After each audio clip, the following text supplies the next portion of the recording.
Yo, what's good, YouTube? It's your boy AJ. I'm here with Rage and Cypher. Make sure you guys hit that like button, subscribe, follow us on Instagram at Nets Kingdom One. All our Twitters are scrolling at the bottom. So we are reporting to you live. It's currently 10:52 on the East Coast. We just lost a close game to the New York Knicks. Tankathon Nets fans, how are you guys feeling? Anti-tank fans, how are you guys feeling after that game? Because it was a close game. Unexpected. I was not expecting it to be that close. We'll skim thoroughly this game. It was, first half, I really got the impression like, okay, the Nets are fighting. Um, we were very competitive. I would say we had a trouble locking down points in the paint. Cat was kind of beasting in the paint. Jalen Brunson got going, but Syph, what did you see in this first half to you, like, that the Nets I mean, we were only down, what, 59-51, if I remember correctly. Yeah. What did you see in the first half that, stood out to you about the Nets? Okay. So main thing number one was the center play. Yeah, Claxton was terrible in this first half. he was. I believe off the top of my head, 2 points, 3 rebounds, could barely get any shots up. You Yeah, just weren't seeing much effort from him. Like mhm, it looked pretty bad. And that's the ongoing discussion around Claxton. yeah, Luckily, Dayron off the bench was fantastic. Ton of impactful plays, couple of offensive rebounds. Cat was going straight into the chest of Claxton. he was. When Dayron came into the game, that wasn't happening as much because, there's some more bulk, more resistance from Dayron. Other than that, I'm surprised the Nets were able to keep this, competitive. There were some runs here and there. D'Angelo Russell did a good job just handling the ball. Cam Johnson had a few good plays offensively. Had transition basketball was a huge part of this game for us, keeping it close. Yeah, In the half court, we did struggle, which is to be expected. We traded away Schroeder, no Cam Thomas, no Ben Simmons to generate open shots. And the Knicks, we did a very good job at just holding off Brunson. Shout out Keon Johnson, Claxton when he got the switch on him. yeah. And we just kept it close. Quick stats to back you up. The Nets led the Knicks 26-24 at the end of the first. We were shooting 9 out of 20, 45% from the field, holding New York to 9 out of 23, 39%. CJ was actually 2 for 5 at that point with 7. Then the second quarter, Westman and Carl Anthony Towns went beastie. Dayron came off the bench, 8 points, 3 rebounds, and then we get to halftime. CJ was leading with 12. So 59-51, third quarter starts. And this is where, the Nets just, like you said, locked in defensively. Clax was playing great 1v1 defense on Cat. You just see the momentum just keep swinging towards the net, swinging towards the nets. And in the fourth quarter, it's like Jalen Brunson. I think they held the Knicks to 3 points. I remember it was like the Knicks had 3 points. It was like 1 minute left, and they only scored They three. were cold. They were cold. They couldn't Yeah, hit anything, bro. yeah. And then that fourth quarter, Razor, like, what were you like? Were you like on edge, or like were you? Because every Nets fan in the world are probably like, I want to beat the Knicks. F Mikhail. Yeah, we're gonna get this W. Or were you like, let's get this loss. Think about the lottery. Think about the tank. Like, what were you thinking? Bro, I was cool with anything either way just because it's the Knicks, we have their pick, but, Yeah, also we know what this season's about. We know that we're trying to get a top pick, so it was cool either way. Like, I yeah, was just watching, and I was kinda just sitting back just kinda smiling because the Knicks shouldn't be this close with us. The yeah, Nets, you shouldn't be this close. We don't have Cam Thomas, we don't have Ben Simmons. We're without guys. You guys shouldn't be this close. It shouldn't be this close. You guys are trying to win a chip here. yeah, I was cool with whatever happened because either way, it says a lot more about the Knicks, and we were talking about this earlier. It says a lot more about the Knicks than it says about us. We're not yeah, trying to do much. We're not yeah. trying to do much. The Knicks are trying to win a championship. And Mikel, that was a great welcome back game, bud. Good job. You Beautiful. you could see the difference in effort. I mean, we out rebounded them. Oh yeah, yeah, We out rebounded them. We had a few more offensive rebounds. We shot 10 more free throws than them. We mhm, weren't hitting them as much as we should, but we just free throws and offensive rebounds. Like those are the indicators of just effort. Like we weren't afraid. We weren't physically afraid of them. yeah. Went on an 8-0 run. D'Angelo Russell was really key in that second half too. Like, he was playmaking. He was, getting everybody involved. And like I said, Jalen Brunson had to come alive with, like, the Knicks went on an 82 run, and he came alive with what, 58 seconds, a minute left. that's where they kind of took control of the game. Like, are you the championship contending New York Knicks? And Knicks fans are watching this. You should feel ashamed that you were losing, or you were this close to losing to the Brooklyn tanking Nets without CT, without our best player. Like, you guys should be ashamed of yourself. Oh, they got bailed out by Brunson. Embarrassing. Yeah, bailed out by Brunson. Like, that was, and CJ, and with all that being said, Cam Johnson had a game, he had a shot to go a go-ahead three with 22 seconds left. If he makes that three, I don't know if the Knicks, come back from that, because they were shooting really ass from three.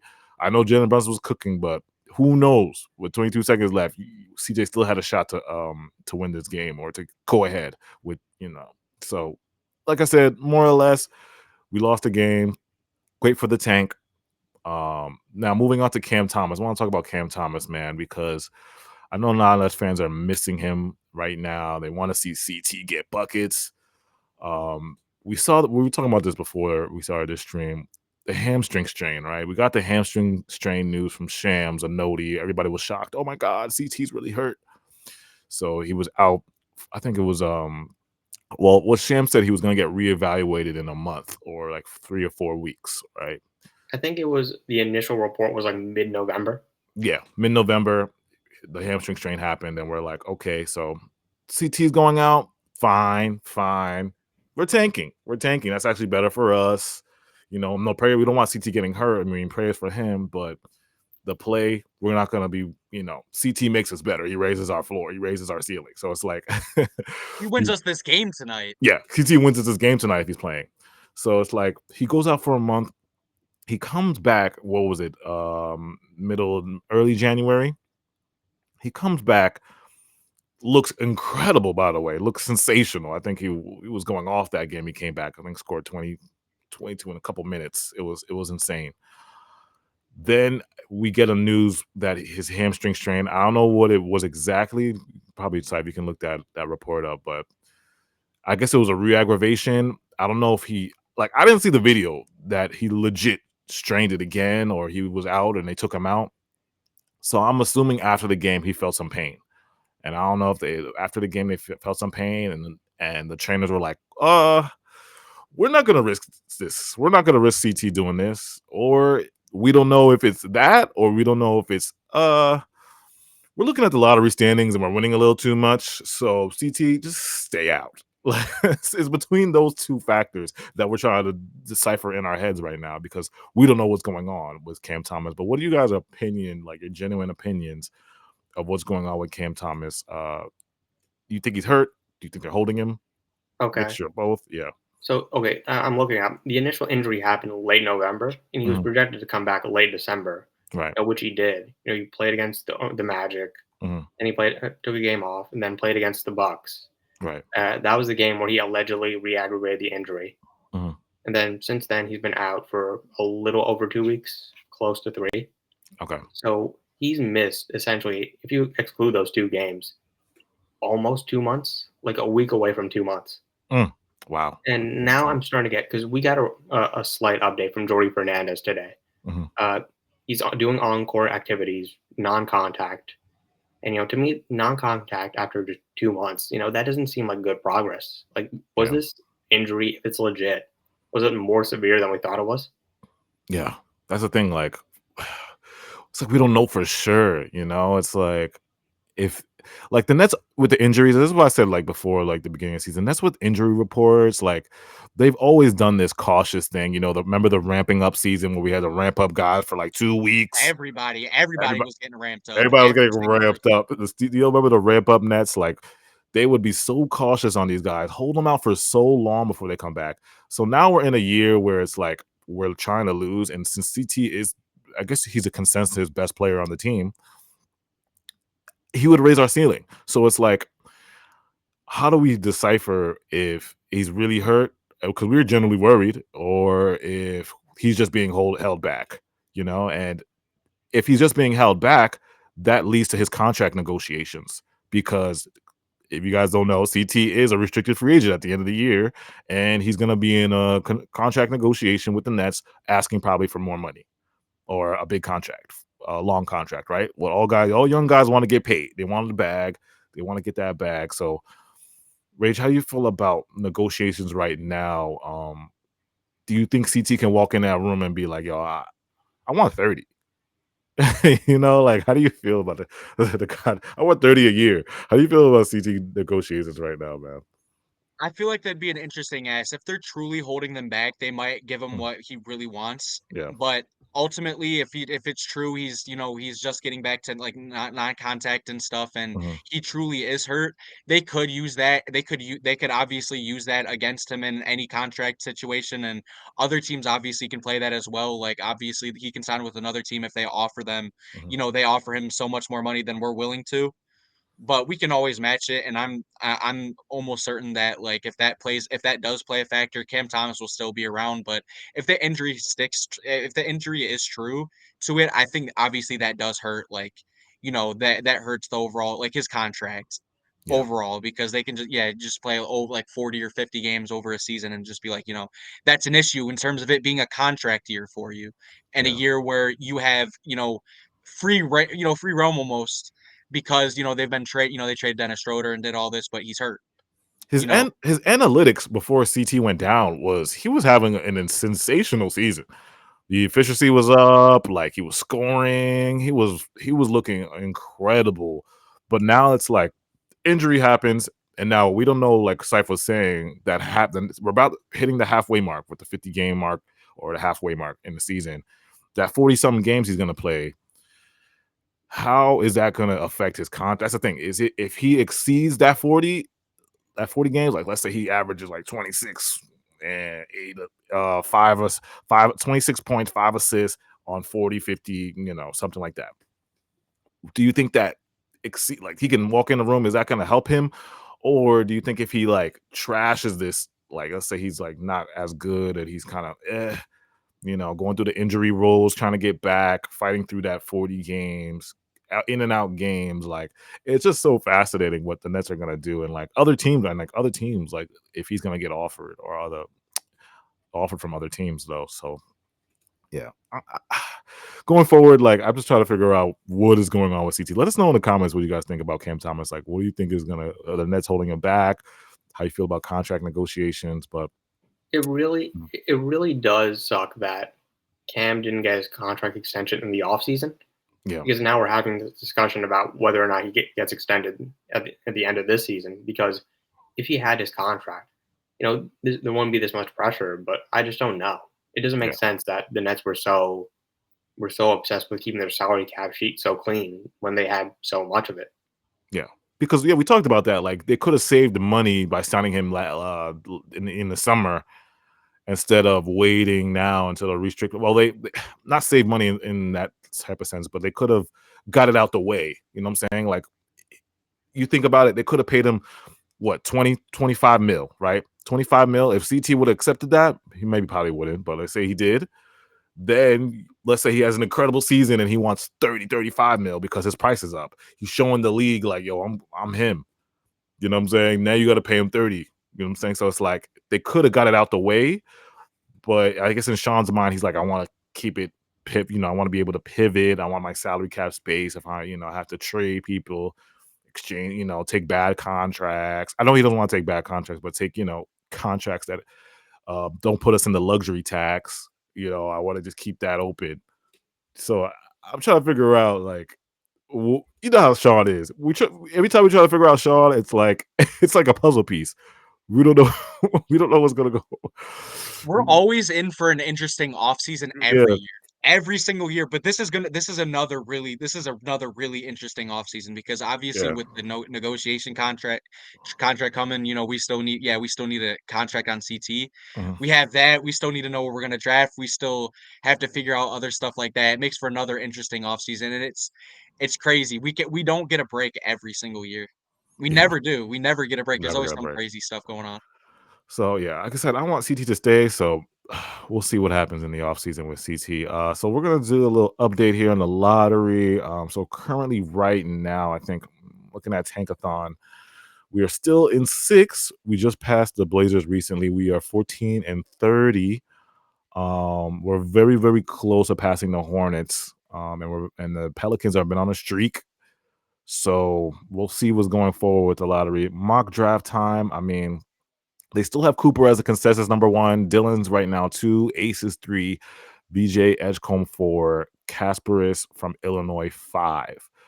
So right now, you guys, as it stands right now in the college world, like who's impressing you? Who is your, let's say, top? Let's see who's your consensus right now. Like I know it's always changing, but is Cooper still your consensus, or you guys are feeling different about Dylan and Ace right now? It's Cooper Flag. It's still Cooper for you? Yeah, Cooper he is flag. a he's the prototypical NBA wing, Mhm. versatile, could switch 1 through 5. He's 6'10", he's got a really good frame, he's got muscle, Yeah, he can shoot, he can create off the dribble, he's not afraid of contact. He's a bigger creating wing that could create for others. He has no weaknesses except for maybe the jump shot. And even yeah, then, you could work on that. Like he could get better at that. So with yeah. him, he's absolutely number one. I believe a couple weeks ago, Mhm. he scored the most points ever by a Duke basketball player. Yeah, yeah, the 42 points. And I saw an interesting tweet, like I think Hoop Intellect said it. It's like he said like Cooper was the best player, Dylan has the best offensive skill set, and Ace has the highest upside. So I was like, it's very interesting with those three guys. And That's an accurate statement. yeah, and with Cooper, it's like I think Cooper's still consensus. Once that 42-point game happened, I was like, no, no, no, no, no. This guy is just fills the box score. Like every stat, it's like him. He'll get the two steals, he'll get you three blocks, he'll get you 10 rebounds if you need it, he'll get you assists, he'll get you, you know what I'm saying? It's just like he fills every stat, and it's just like so completely well rounded. Then I'm looking at Ace with these three games, like just had the 30. What do you have? 30 and 30 points in 30 minutes on 13 of 15 shooting. yeah, 0 free throws. yeah. As far as scoring wise, I just think Ace is the best scorer in this draft. Like the best offensively. I'm not gonna say offensive skill set because that's Dylan. Dylan has the best offensive skill set, but When it comes to putting the ball in the basket, yes, it's Ace Bailey. pure bucket getting, it's Ace. He's the pure bucket getter. Like he can make the tough shots. He'll make the one-legged fadeaway midi. He'll make the pull-up three. He'll make a come off a screen, pin down three. Dunk on you two. So it's like he's just a pure scorer. So it's like if you're thinking about the Nets, what's the best fit for us? I know you're thinking about talent when you come here, but what do you think is the best fit out of Cooper, Ace, and Dylan, like for the future of the Nets? It's Cooper and Dillon.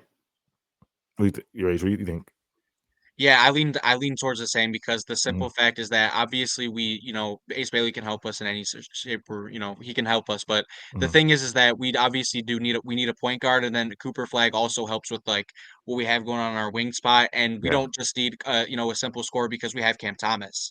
yeah, And, yeah, yeah. what Cooper Flag and Dylan Harper offer is just simply too much to pass by in terms of having a top 3 pick because, Cooper, yeah, like, Syfe mentioned, like, he can essentially do everything. He's 6'9", 6'10". He's Mhm. around there. He can do essentially everything. And, Dylan Harper is gonna be running the guard at 6'6" and be able to score at essentially all 3 levels. Yeah, Insane frame. And, it's too good to overlook. I think it's between those 2 guys, but obviously, even if we were to land 3 and Ace is right there, we're taking Ace for sure. Like, yeah, that's a guy too, but if it's Ace and it's Dylan and, Cooper right now. yeah. And I know like it's tough for me because I'm gonna put Dylan because the need for a PG has just been so it's just been a Nets thing for so many years. So that's like I'm putting Dylan as the need. I know people are gonna be like, what? But as for need, I really think Dylan is the 6'6" point guard. You set it off, you start there. You know what I'm saying? Cooper is great, and he's gonna be a great wing defensively. But like I said, like that need for a point guard is just pulling me a little bit more than Cooper is. But I would love Cooper at the same time. I'm not I saying mean, Cooper's not. having a plus size ball handler is just huge in the NBA. Like Yeah, basically every team, most teams in the NBA have that thing. Just yeah, that bigger creator that could create for themselves yeah, and use their gravity and ability to create mismatches to help create for others. yeah, Like Zion, Giannis, yeah. Jokic, You LeBron. need that ball. You need that facilitator. You need that guy who can. He could shoot. He could he could do like you know what I'm saying. Dylan's offensive skill set is just so modern NBA. And the reason why I'm just Dylan's number one for me is because of 2026. There's a chance to get AJ DePansta. So it's like we still have a chance to get that wing that we need. or there's a Cam I mean, Boozer. You know what I'm saying? here's There's the thing though. Okay, let's just say the Nets get lucky, they get the number one pick. Mhm. Who do you pick? Don't do this to me, Sype. Don't do this to me. Answer the question. Who do you pick? ah, oh, it's tough. It's tough. There's only All right, one it's correct tough. answer in my opinion. You guess right now it's Cooper. It's Cooper right now, but it's not the season's not over yet. Dylan could still go crazy. If Dylan has an insane second half of the season, it's gonna make me consider it. It's gonna make me consider it, Dylan. It's gonna make me It's got consider to it. be Cooper. Like Yeah, AJ, I wish AJ was in this draft, but yeah, you can turn down a big wing like a Cooper Flag, yeah, but because you have a chance at AJ, you got to take him now. yeah. And besides, you can get them both. If you have them both, You they can get two play both. next to each other. Just get the Yeah, both for the most. Because I don't think people understand how good AJ DeBesta is. He is basically like Cooper and Ace combined, like the upside. He has everything in his game. Like he could be better than both of them. So that's what I'm trying to say. He's a Like, pest defensively. He always guards from oh, full court. he AJ DePinsta always that's what I'm guards from saying. full He could court. he Always. is just the he's unbelievable. So it's like the fact that he's if going you to tell me I'm BYU, missing out right? on Cooper, I would take Dylan, take my big guard, and then tank hard for the AJ. Take take a hard body for AJ. You know what I'm saying? So that's just me. But hey, that's just me. Like I said, I'm still gonna take Cooper right now. Don't get me wrong. I'm gonna take Cooper right now. But my mind could change in second half. I see Dylan have a streak of games where he's 20 and 10 assists or 28 assists, 25, 38 assists. I'm gonna be thinking about it. All right. I'm still thinking about it. Still thinking about it, but we'll see. We'll see what happens. Let's know in the comments. What do you guys feel about the lottery right now? How you guys feel about Cam Thomas and the injury updates, and are the Nets holding him, or you guys think he's generally hurt? And what do you guys think about the Knicks game? Were you guys like fiending to beat the Knicks, or you guys want to tankathon Nets? Were like, yeah, let's tank. Good loss. Make sure you guys hit that like button again. Hit nestkingdom.net. Check out the articles on there. Follow us on Twitter. All our Twitters are scoring at the bottom. And again, appreciate you guys so much. We'll be back. Hit that like button.